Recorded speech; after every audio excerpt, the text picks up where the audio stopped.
London, 1851. The season had arrived once more, and with it, the endless parade of eligible young ladies through the great halls of Thornfield Manor.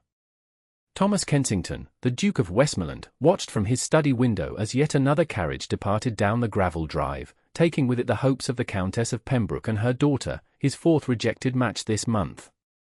"Your Grace, Lord Ashton awaits you in the drawing-room," announced Pearson, his butler, with practised stoicism that betrayed nothing of the household's growing concerns. "Tell him I'll be along shortly," Thomas replied, not turning from the window. Beyond the manicured lawn and formal gardens lay the wilder portions of his estate, where spring had begun to assert itself in defiant bursts of colour against winter's lingering grasp. At 32, Thomas had become the subject of increasingly pointed whispers throughout London society. 7 years a duke following his father's unexpected passing, and still unwed. No heir to secure the dukedom.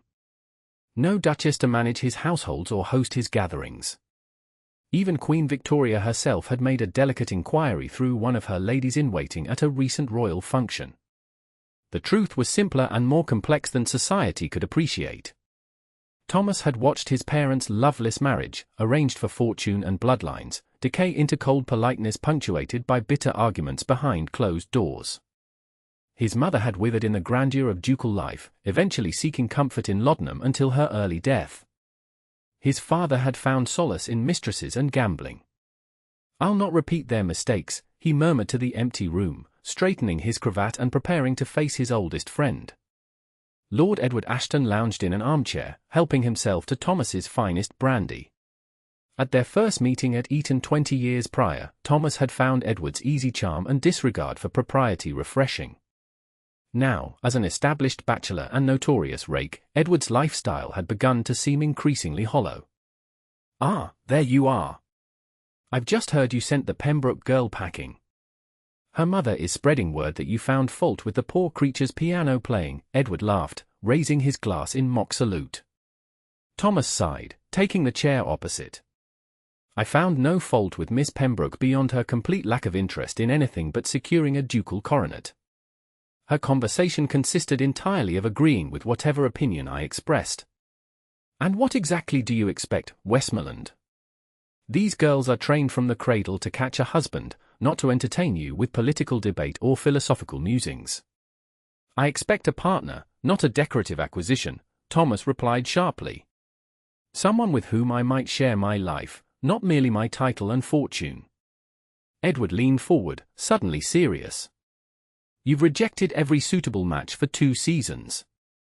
The ton has begun to wonder if you intend to marry at all. There are even whispers that perhaps your inclinations lie elsewhere." "Let them whisper," Thomas said, though the implication stung. "I'll not be rushed into matrimony by gossip. The Harrington ball is tomorrow night. Lady Harrington has invited half the eligible young ladies in England. Surely one might meet your exacting standards." Thomas grimaced. "I've promised to attend." "Excellent." Edward clapped his hands together. "Then allow me to accompany you. Someone must save you from your own excessive scruples."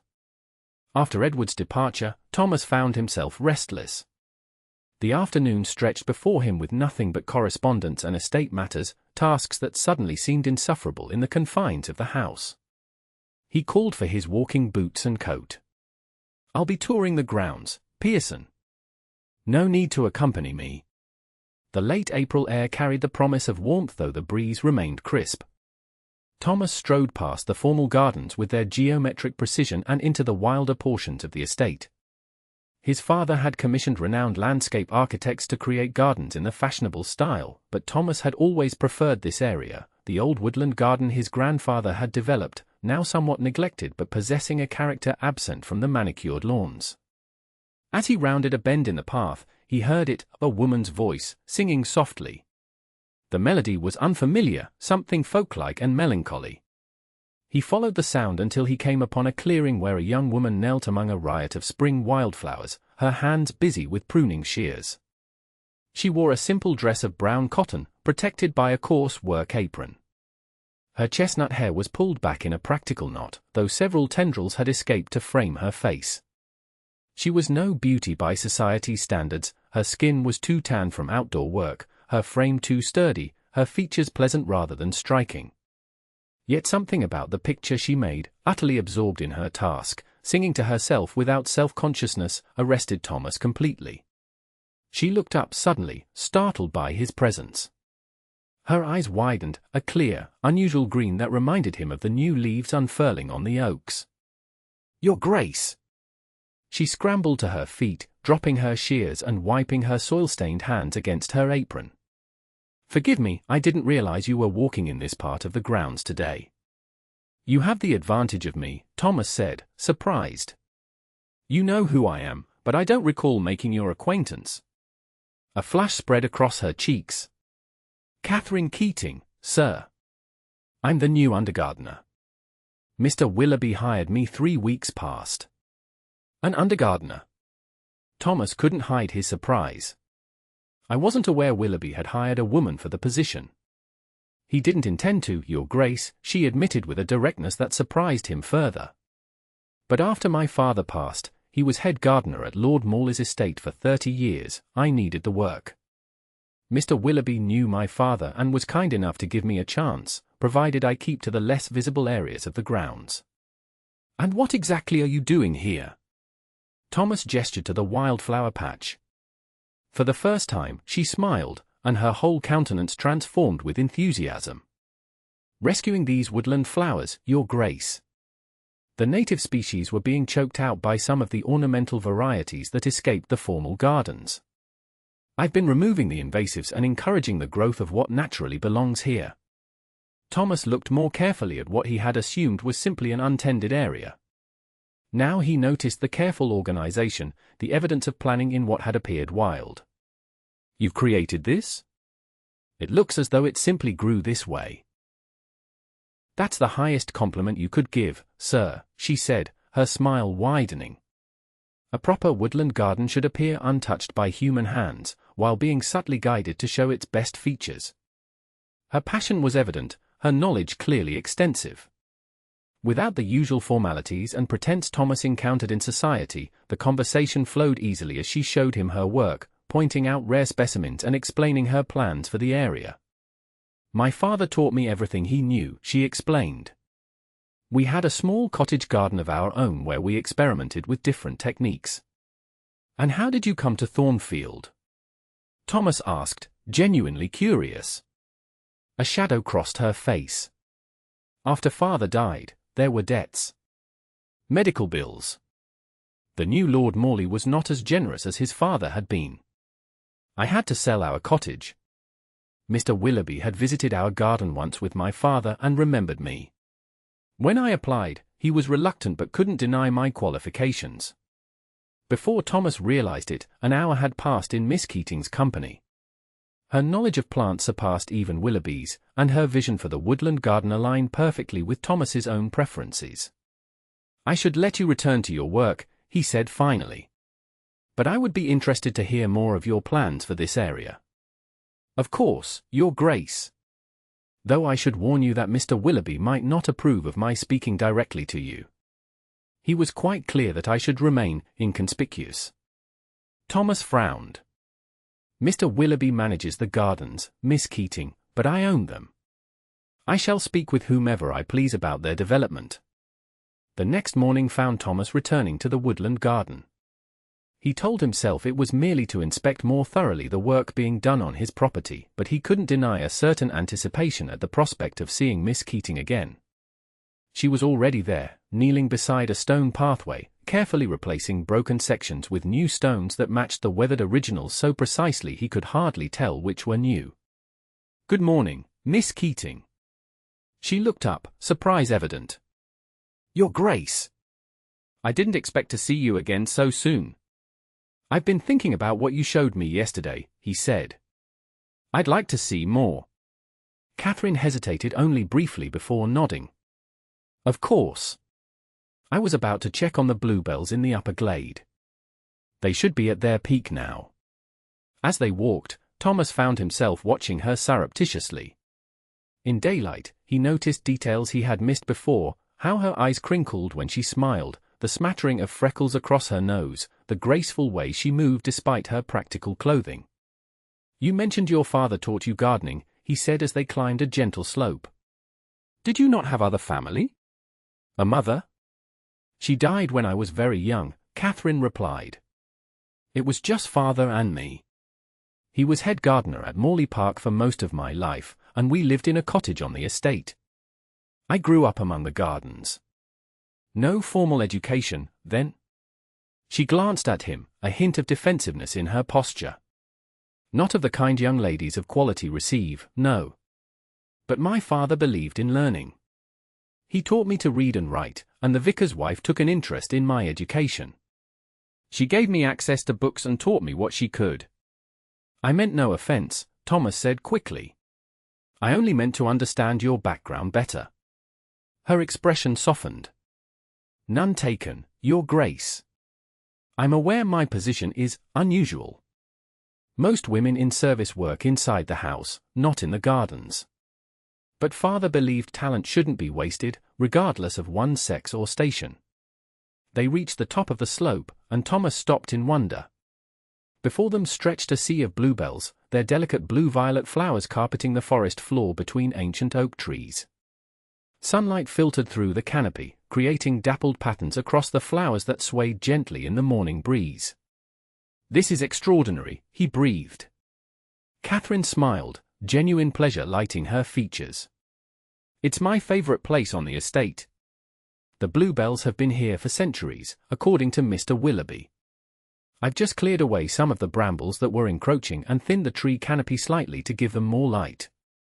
They stood in companionable silence, absorbing the beauty of the scene.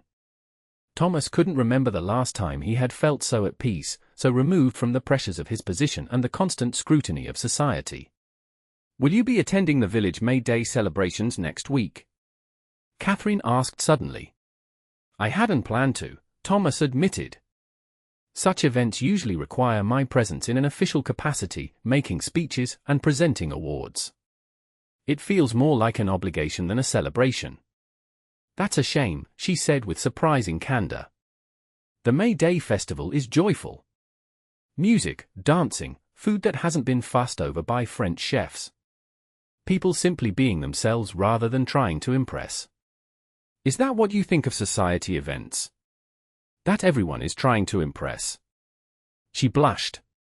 "Forgive me. I shouldn't have presumed. I've never actually attended such gatherings." "No, you're quite right," Thomas laughed. "That's exactly what they are. Endless posturing and calculated maneuvers, with everyone watching for the slightest misstep." "Like the Harrington ball tonight?" she asked innocently. Thomas stared at her.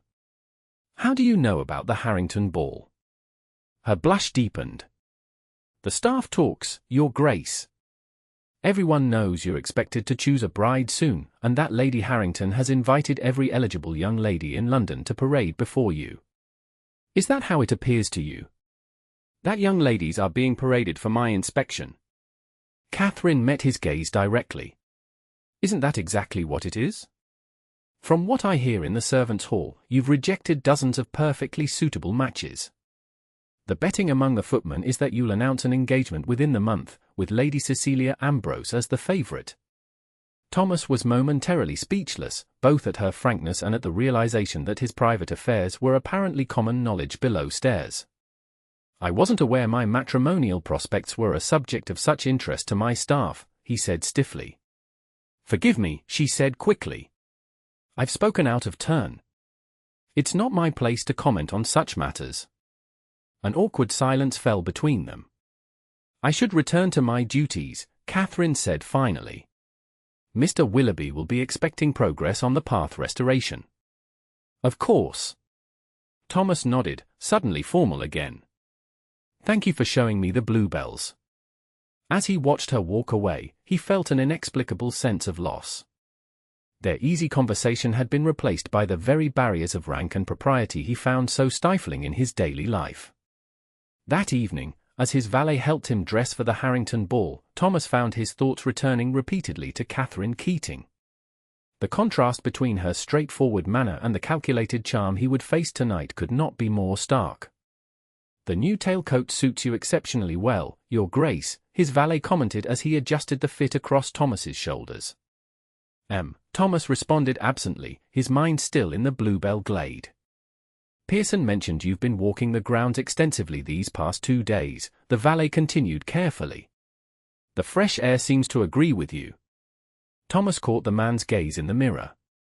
"Does the entire staff monitor my movements so closely, Jenkins?"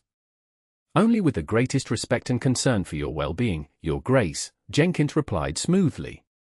"The household naturally takes an interest in your happiness." "My happiness," Thomas repeated. "And does the household have opinions on how that might best be secured?" "It would not be my place to say, sir," Jenkins answered, though his expression suggested otherwise. The Harrington mansion blazed with light, carriages queued along the street as far as Thomas could see. Inside, the crush of people, the heat, the noise, all assaulted him immediately. Lady Harrington, a formidable dowager with 3 unmarried granddaughters, spotted him within moments of his arrival. "Your Grace! How delightful you could join us! You must allow me to present my granddaughter, Lady Sophia. She has just returned from finishing school in Switzerland and is making her debut this season."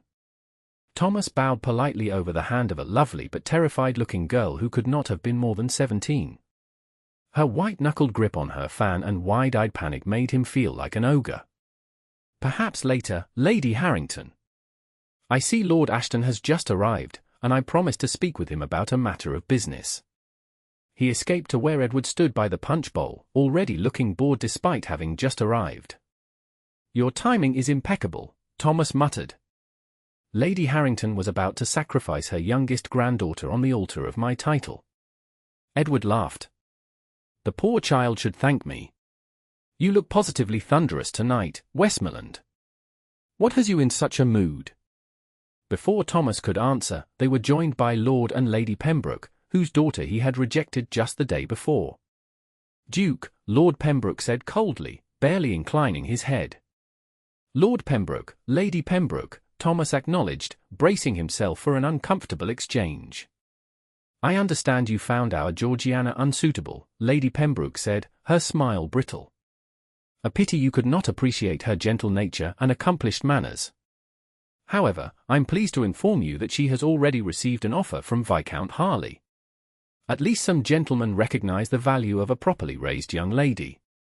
"I wish Miss Pembroke every happiness," Thomas said sincerely. "Viscount Harley is a fortunate man." Lady Pembroke's eyes narrowed at his genuine response, clearly having expected a different reaction. "Yes, well, I'm sure you'll find what you're looking for eventually, Duke. Though perhaps your expectations exceed what any mortal woman could provide." As the evening progressed, Thomas found himself comparing every young lady he encountered to Katherine Keating. Where Catherine's conversation had flowed naturally, these interactions felt stilted and artificial. Where her laughter had been spontaneous and genuine, the titters and giggles that greeted his mildest observation seemed calculated. Lady Cecilia Ambrose, the acknowledged beauty of the season, cornered him shortly before supper. With her perfect golden curls and flawless complexion, she was objectively stunning, and Thomas had to admit that her conversation was more intelligent than most. "You seem distracted tonight, Duke," she observed as they strolled toward the terrace doors. "The gossips will be disappointed if you don't at least pretend to consider the offerings presented for your approval." "Is that how you see yourself, Lady Cecilia? As an offering?" She laughed lightly. "We are all commodities on this marriage market, are we not? I bring beauty, breeding, and an impeccable lineage. You offer a dukedom, wealth, and, if I may be so bold, a rather handsome physical form. A fair exchange by society's standards. And what of compatibility? Shared interests? Genuine affection? Luxuries, not necessities," she replied pragmatically. "Though I believe we could develop a comfortable understanding, given time. I would not interfere with your pursuits, and you would allow me to manage our social calendar and households as I see fit. Many successful marriages are built on less." Thomas studied her, recognizing the shrewd intelligence behind her beautiful facade. "You deserve better than such a cold arrangement, Lady Cecilia. Do I? She asked, suddenly vulnerable. We are rarely permitted to marry where our hearts lead, Duke. At least with you, I would have security and position. You have a reputation for fairness and generosity, unlike many men of your rank. For the first time, Thomas glimpsed the person beneath Lady Cecilia's perfect exterior, a woman navigating the narrow choices society allowed her with as much dignity and agency as she could muster. I hope you find happiness, Lady Cecilia, whether through an advantageous match or otherwise. She smiled sadly. How diplomatic. But I believe I have my answer. Good evening, Duke. Thomas watched her glide back into the ballroom, already smiling brilliantly at her next prospect. He felt a sudden, overwhelming need for fresh air and quiet. The Harrington Gardens were smaller than Thornfields but meticulously maintained. Thomas wandered the gravel paths, breathing in the night air scented with roses and wisteria. His mind returned to the Bluebell Glade and Catherine's open enjoyment of its beauty. Getting some air, Westmoreland. Edward's voice interrupted his thoughts. The heat inside was becoming unbearable. Edward studied him thoughtfully. You haven't danced once tonight. The matchmaking mamas are in despair. What's happened to you? You were never enthusiastic about the marriage mart, but lately you seem actively repelled by it. Thomas sighed. I find myself increasingly impatient with the artifice of it all.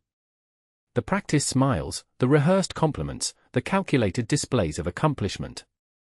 As opposed to what? Unvarnished truth and brutal honesty? That would make for a rather uncomfortable ballroom. Perhaps. But must every interaction be so devoid of genuine feeling? So focused on advantage and position? Edward's eyebrows rose. You sound like a romantic poet. Has someone caught your interest? Someone unconventional, perhaps. Thomas thought of Katherine, her soil-stained hands and earnest enthusiasm for her work. I should return inside. Lady Harrington will consider it a slight if I miss the supper dance.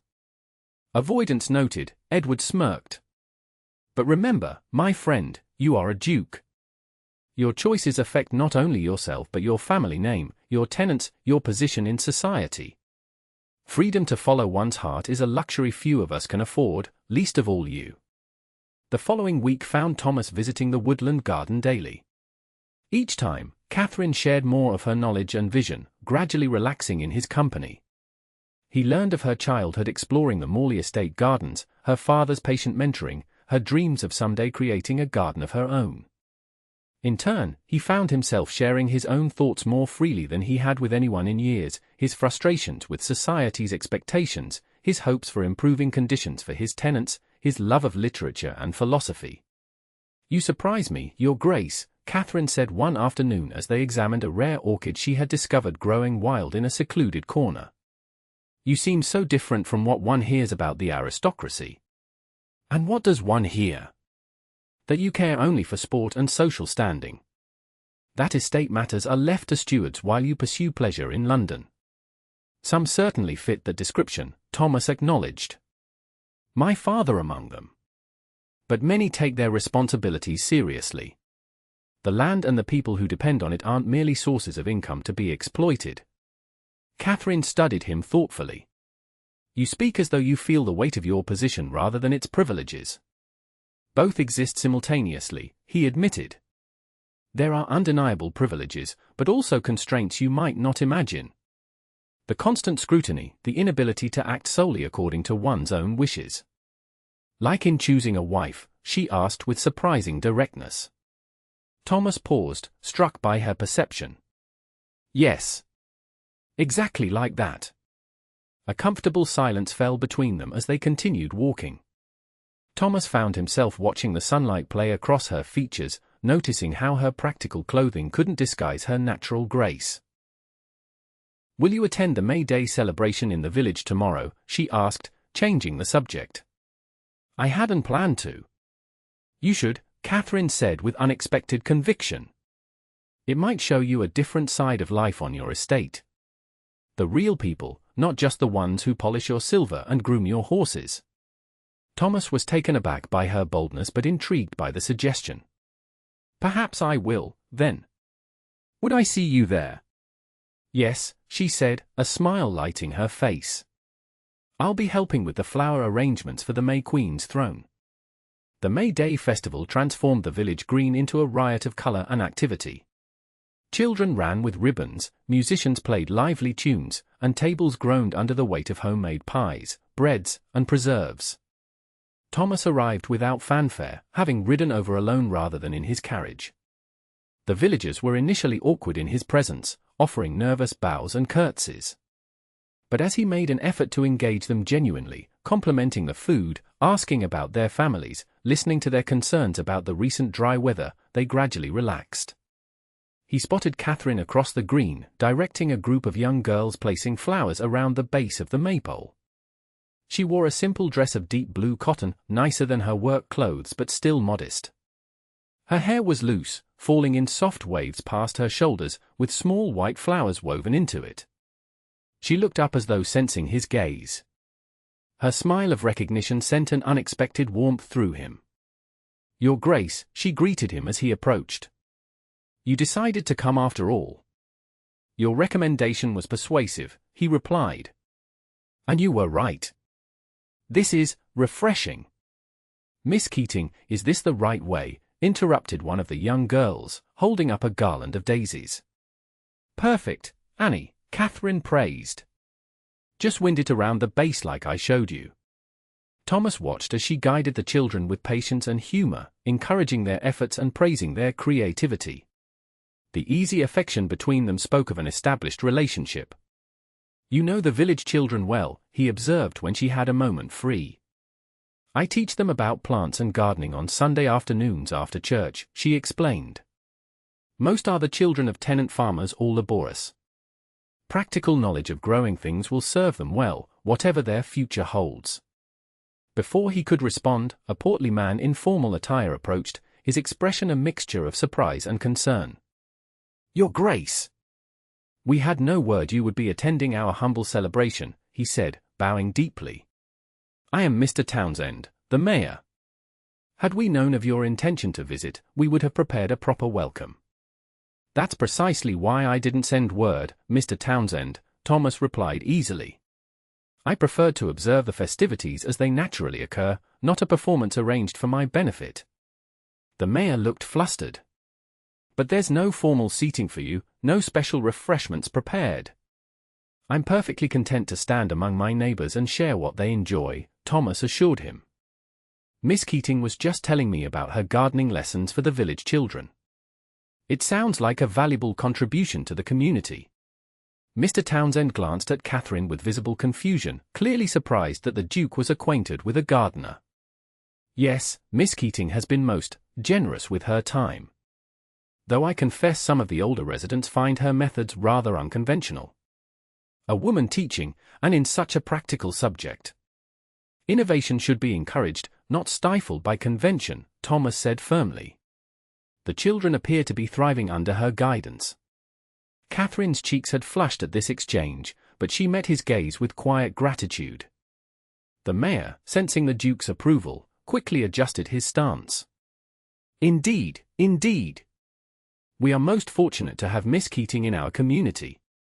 Now, Your Grace, would you do us the honor of judging the flower arrangement competition? The village ladies have been working on their displays all morning."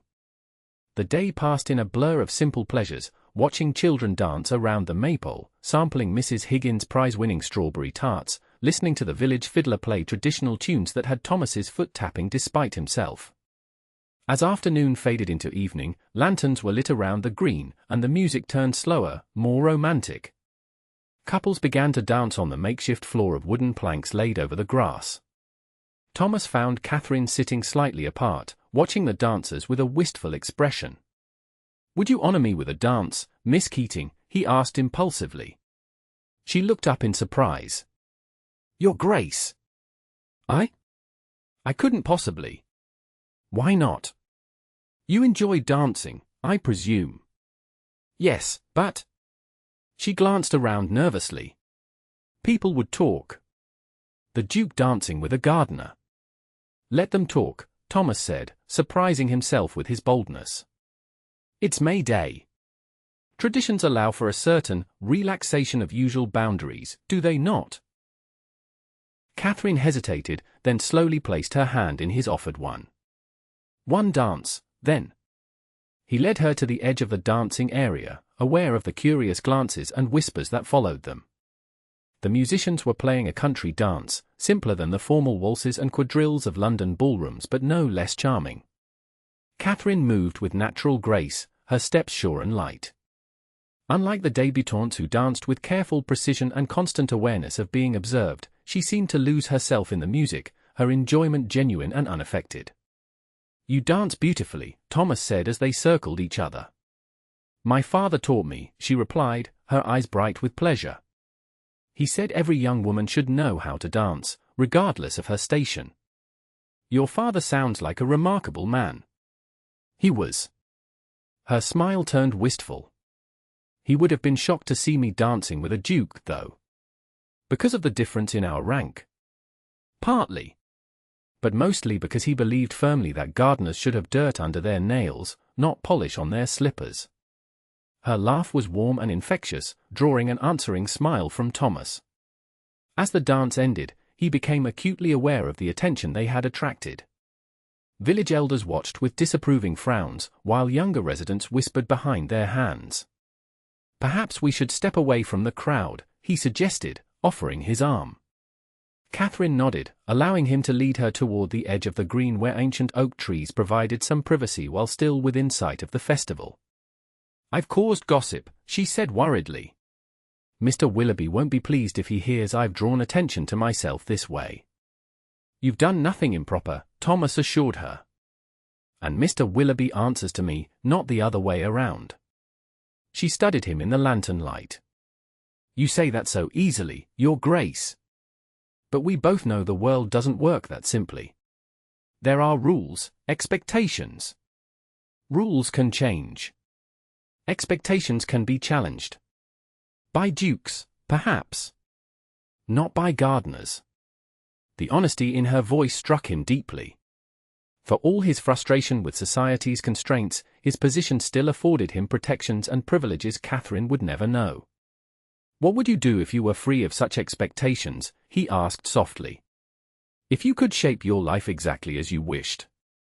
She considered the question seriously. "I would create gardens.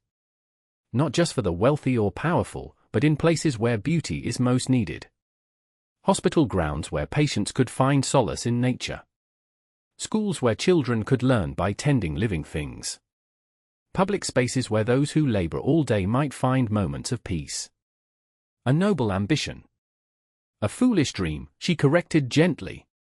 "But you asked what I would do if I were free, not what was possible." "Dreams need not remain impossible, Katherine," he said, using her given name for the first time. She looked up at him, startled by the intimacy. In the soft glow of the lanterns, with night falling around them and the sounds of celebration creating a cocoon of festivity, the barriers between them seemed momentarily less insurmountable. "Thomas," she whispered, then blushed furiously. "Forgive me, Your Grace." "I shouldn't have, please," he interrupted, his voice low. "I would like very much to hear my name on your lips, not my title." Their eyes held, the moment stretching between them with unspoken feelings. Thomas found himself leaning closer, drawn by an impulse he couldn't name. Katherine's lips parted slightly, her breathing shallow. "Miss Keating." A sharp voice shattered the moment. "What do you think you're doing?" They turned to find Mr. Willoughby approaching, his expression thunderous. Behind him trailed several curious villagers, eager to witness the confrontation. "Mr. Willoughby," Thomas acknowledged coolly. "Is there a problem?" The head gardener bowed stiffly. "Your Grace. I apologize for the interruption. I was merely surprised to see Miss Keating monopolizing your time." "Miss Keating has been kind enough to explain the local May Day traditions to me," Thomas said smoothly. "I found her insights most valuable. Nevertheless, she should remember her position." Willoughby turned to Katherine. "You were hired with clear instructions about propriety and discretion, Miss Keating. This display can only be described as inappropriate." Catherine's face had drained of colour. "I meant no disrespect, Mr. Willoughby." "The fault is mine," Thomas interjected. "I requested Miss Keating's company and conversation."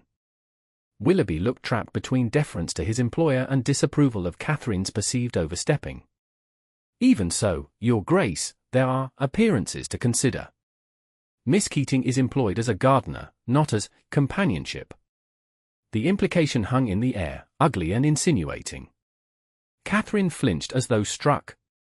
"You forget yourself, Willoughby," Thomas said, his voice dangerously quiet.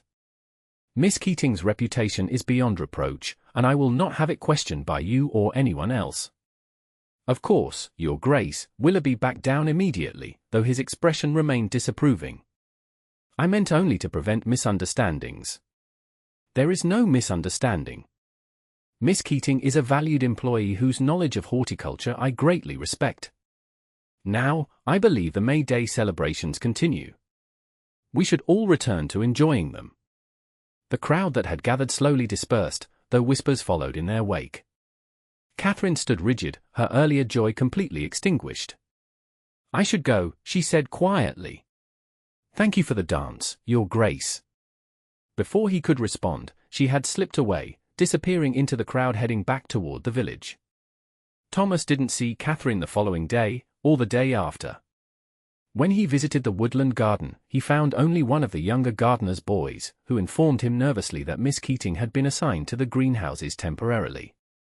"Mr. Willoughby thought she might be more useful there, Your Grace," the boy explained, unable to meet Thomas's eyes.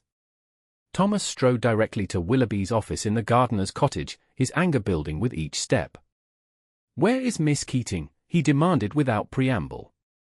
Willoughby rose hastily from his desk. "Your Grace." She's working in the propagation house today." "By whose order?" "Mine, sir. I felt her talents might be better utilized away from distractions." "Bring her back to the woodland garden immediately," Thomas commanded. "Her work there was progressing exceptionally well, and I want it to continue." Willoughby hesitated. "With all respect, Your Grace, there has been talk among the staff since the May Day celebration. Miss Keating's position is delicate.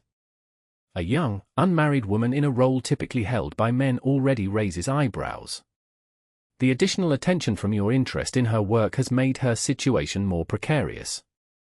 "My interest is in the gardens," Thomas said stiffly, though he knew it wasn't entirely true. "Of course, sir." Willoughby's tone made it clear he didn't believe it either. "However, for Miss Keating's own protection, perhaps some distance would be advisable. The household staff has begun to gossip, and I fear the rumors may spread to London if not checked." Thomas felt a cold weight settle in his stomach. Willoughby wasn't wrong. The same society that would overlook a nobleman keeping a mistress would viciously destroy the reputation of a working woman who appeared to be receiving special attention from her employer.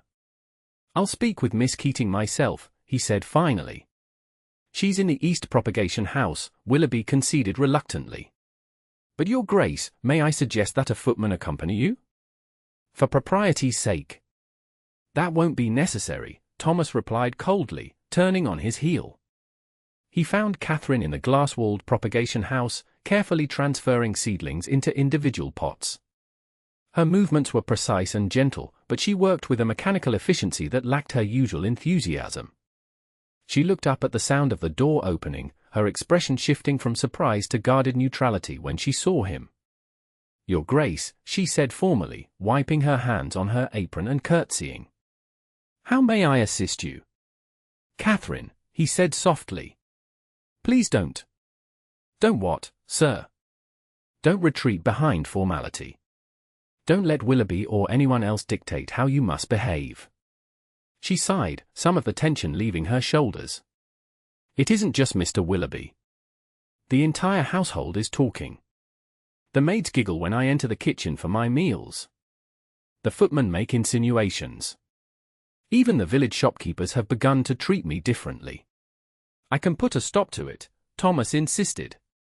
"A word from me would only confirm their suspicions and make matters worse," she interrupted gently. "Your Grace." Thomas, we both know that your attention to me has been unusual. Because I recognize your talent and intelligence? Because I enjoy your company? Because you're a duke and I'm a gardener, she corrected softly. In their eyes, there can be only one explanation for your interest in someone like me. The implication hung between them, painful in its clarity. And what do you believe my interest to be? Thomas asked, his heart pounding. Katherine met his gaze directly, a quality he had always admired in her. I believe you find in me something different from what you encounter in society drawing rooms. A novelty. Genuineness, perhaps. But novelty fades, Your Grace. You are not a novelty to me, he protested. These past weeks, talking with you, learning from you, I felt more alive, more myself than I can remember being since childhood. And I have treasured every moment, she admitted, her voice barely above a whisper. But we cannot continue this way. Already I risk my position and my reputation. If I cannot work, I have nothing. There must be a solution, Thomas insisted. I could speak to Lady Harrington about a position in her household, away from Thornfield. Catherine's laugh held no humor. After dancing with you at the May Day celebration? No respectable household would hire me now if I left Thornfield. They would assume exactly what the gossips suggest. Thomas ran a hand through his hair in frustration. This is absurd. I've done nothing improper, nor have you. It doesn't matter, she said simply. Appearance outweighs truth in these matters. You know that as well as I do. The reality of their situation settled over them like a shadow. For all his power and wealth, Thomas could not change society's rigid structures overnight. And Katherine, with no protection but her good name, stood to lose everything if that name was tarnished. What would you have me do? He asked finally. Allow me to do my work without special attention, she answered. In time, the gossip will fade if given no further fuel. Mr. Willoughby has agreed to keep me on, provided I remain inconspicuous. And we simply pretend these weeks never happened? That we never met, never spoke, never.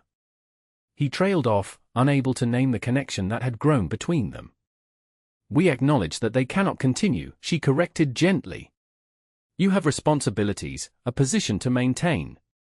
Eventually, you will marry someone suitable, someone who can be your duchess. The thought, once merely unappealing, now felt like a physical pain. And you? What future do you see for yourself? I'll continue my work here as long as I'm permitted. Save what I can. Perhaps someday open a small nursery of my own. Alone. Her smile was sad. Most likely. Few men would accept a wife who prefers soil under her fingernails to embroidery in her lap. Thomas wanted to argue, to insist there must be another way. But Katherine's practical assessment was difficult to refute. The world as it existed offered few options for them. I should return to my work, she said finally. The seedlings need transplanting before nightfall. Of course. He stepped back, formal once more. Good day, Miss Keating. Good day, Your Grace. The weeks that followed were among the most difficult of Thomas's life. He threw himself into estate business, meeting with tenants, reviewing accounts, inspecting properties, anything to keep his mind occupied. He avoided the gardens entirely, unable to bear the thought of seeing Katherine at a distance, reduced once again to the anonymity of servitude. Edward, visiting Thornfield during this period, commented on his friend's dark mood. You're positively dreadful company lately, Westmoreland, he complained as they rode across the estate one morning. What's happened? Has Lady Harrington arranged another matrimonial ambush I should know about? Nothing has happened, Thomas replied shortly. I've simply been preoccupied with estate matters. For nearly a month? Come now, something's amiss. You haven't been to London once this season. The Ton is beginning to wonder if you've developed some strange rural obsession. Thomas reined in his horse, gazing across the rolling landscape of his estate. In the distance, the glass roofs of the propagation houses glinted in the sunlight. Perhaps I have, he said quietly. Edward studied him thoughtfully. It's a woman, isn't it? But not one of the usual suspects from society, or I'd have heard the speculation. Thomas remained silent, neither confirming nor denying. Good God, Edward exclaimed, realization dawning. It's someone here, isn't it? Someone unsuitable. A tenant's daughter? A village girl? Leave it alone, Edward. It must be serious if you're being this secretive. Who is she? What's her situation? Thomas sighed, knowing his friend would not relent. She works in the gardens. She's talented, intelligent, and completely inappropriate as an object of my interest, as everyone has been quick to remind me. Edward let out a low whistle. A gardener? Well, that explains your sudden passion for horticulture these past months. Is she at least pretty? She's beautiful, Thomas said simply. Not in the conventional way that society prizes, but in a way that makes conventional beauty seem shallow and contrived. You sound besotted, Edward observed, surprisingly without mockery. What will you do? Nothing. There's nothing to be done. The situation is impossible. Nothing is impossible for a duke with your resources, Edward countered. If you want her, arrangements could be made. A comfortable house, an allowance. She's not a mistress to be installed in a convenient location, Thomas snapped. She's a woman of intelligence and principle. Ah, Edward nodded, understanding. The honourable type. Those are always more complicated. They rode in silence for several minutes, each lost in thought. You know, Edward said finally, my great-uncle caused quite the scandal when he married his housekeeper back in '08. The family disowned him, of course. They lived in Italy most of the year after that. But by all accounts, they were disgustingly happy until the day he died. What are you suggesting? Nothing so dramatic as elopement, Edward clarified. Merely pointing out that precedents exist, if one is willing to pay the social price. The idea took root in Thomas's mind, impossible to dislodge. That evening, he found himself walking toward the gardeners' cottages where Katherine lodged. The sun was setting, casting long shadows across the grounds. He had no clear plan, only the overwhelming need to see her, to speak with her. He spotted her in the small kitchen garden behind the cottages, harvesting vegetables for her evening meal. She looked up at his approach, surprise giving way to wariness. Your Grace, she acknowledged, wiping her hands on her apron. Is there something you need? Yes, he said simply. You? Catherine's eyes widened. Sir, please. We agreed. I've tried to stay away, he interrupted. I've tried to accept the limitations society places on us. But I find I cannot.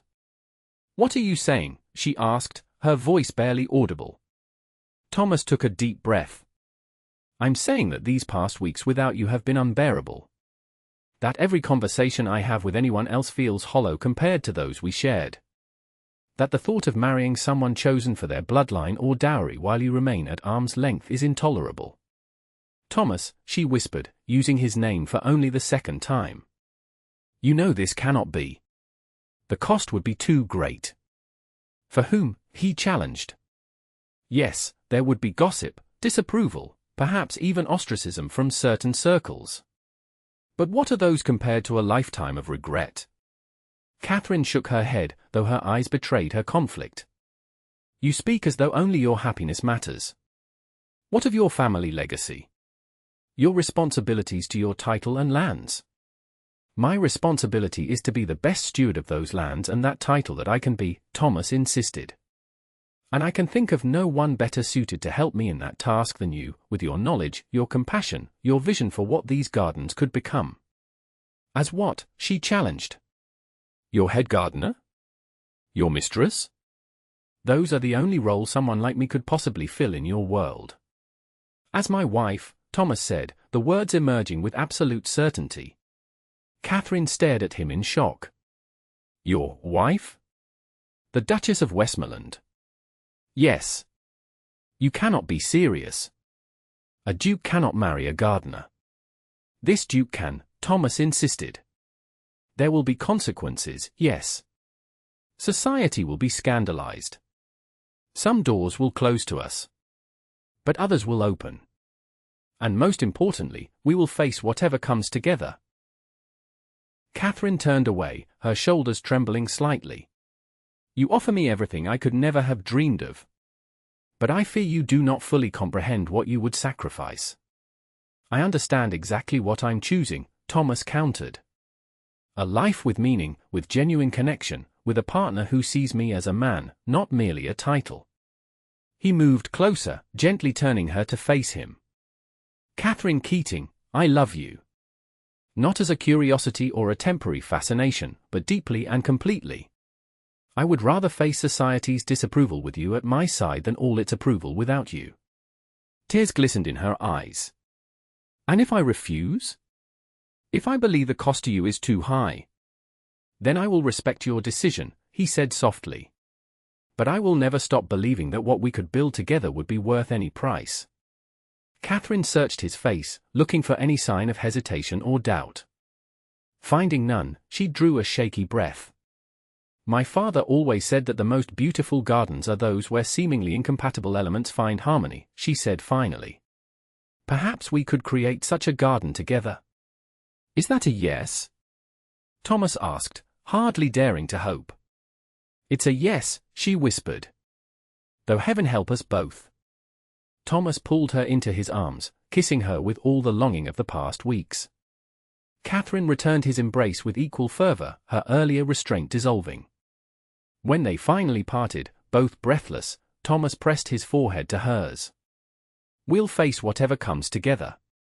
I promise you that. Together, she agreed. 3 months later, the wedding of Thomas Kensington, Duke of Westmoreland, to Katherine Keating took place in the small chapel on the Thornfield estate. The ceremony was private, attended only by Edward as Thomas's witness and Mrs. Jennings, the housekeeper who had shown Katherine kindness when others whispered, as hers. News of the marriage spread through London society like wildfire. As expected, reaction was largely negative. Several of Thomas's relatives announced they would no longer receive him. Invitations to social events dwindled. The more vicious gossip suggested Katherine had entrapped him, or that she was carrying his child. But there were surprises as well. Lady Cecilia Ambrose sent a beautiful letter congratulating them on following their hearts, along with a rare orchid for Katherine's collection. Queen Victoria, after an initial period of disapproval, eventually extended an invitation for the new Duchess to advise on improvements to the gardens at Osborne House, having heard of her exceptional talent. Most unexpected was the gradual acceptance from the staff and tenants at Thornfield. Initially wary of their former colleague now elevated so far above them, they watched as Katherine proved herself worthy of her new position not through grand displays but through continued dedication to improving the estate. Under her guidance, the gardens at Thornfield became renowned throughout England. She established a school of horticulture that accepted students regardless of gender or background, teaching techniques that combined aesthetic beauty with practical sustainability. Thomas supported her initiatives wholeheartedly, finding in their partnership the purpose and fulfillment he had always sought.